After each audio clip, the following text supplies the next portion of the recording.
change is probably the biggest challenge we will face in the coming decades, because it's not just impacting the environment around us, it's affecting all the dimensions of the nature we know, and basically all the things that are essential for our own subsistence. When we consider this question, it's not easy to see how design can find solutions, because we may think that the scale of necessary decisions is too far from designers.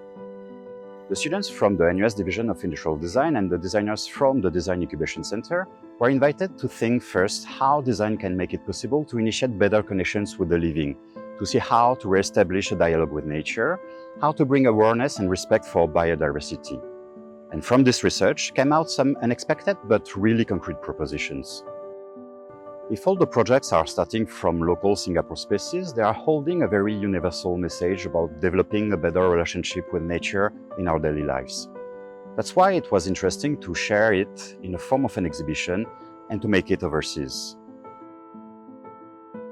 And we were very lucky to be invited by the Paris Design Week, France Design Week, and most of all by DEROL.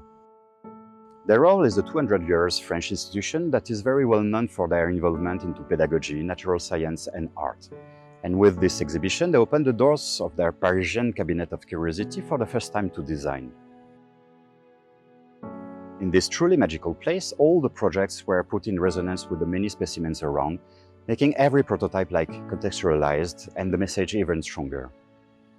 If there is one thing to keep from this journey, is that design is really on point to bring another way to think about problems, especially when it's about big issues, about the nature, and mainly about our own future.